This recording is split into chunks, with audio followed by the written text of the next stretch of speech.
Guys, good morning, Radhe Radhe. তো তোমরা সবাই কেমন আছো? আশা করি সবাই ভালো আছো। তো সকাল সকাল নিয়ে চলে এসেছি তোমাদের জন্য একটা ছোট্ট মিনি ব্লগ নিয়ে। তো এটা আমাদের বাড়ির সামনে, আমাদের গ্রামটা তোমাদের কেমন লেগেছে অবশ্যই জানিও, আর এই ভিডিওটা কে কোথা থেকে দেখছো সেটাও অবশ্যই জানিও।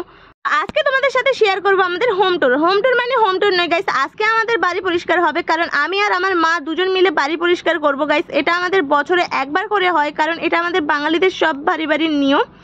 কয়েকদিন পরেই দুর্গাপূজা শুরু, আর দুর্গাপূজার আগেই আমরা ঘর দুয়ার পরিষ্কার করে থাকি। শুধু আমরা নয়, আমাদের গ্রামে যারা যারা আছে সব লোকেরাই বাড়ি পরিষ্কার করে, কারণ দুর্গাপূজা, কালী পুজো, সরস্বতী পুজো, লক্ষ্মী পুজো বছরে একবার করে আমাদের বাড়ি পরিষ্কার করা হয়। আর এখানে দেখো আমি জানলার পাশে এসে বসে আছি, কারণ আমি রোজ সকালে মিনিট ধরে আমি বসে থাকি ঘুম থেকে উঠেই, কারণ এই দিকটা বসতে আমার খুবই ভালো লাগে। তো দেখো গাইস, পুরো ঘর ফাঁকা করে দিয়েছি, কারণ ঘর পুরো পরিষ্কার করা হবে। আর এখানে হয়তো অনেকেই ভাববে যে এটা আবার হোম ট্যুর দেখানো লাগে নাকি, ঘরটা ভাঙাচোরা ছোট, কি করার আছে গাইস, আমাদের যা আছে তাতেই আমরা খুশি। আমরা মানে এখানে আমি থাকি, আমার মা থাকে, আমার বাবা থাকে, আমরা তিনজনই থাকি গাইস।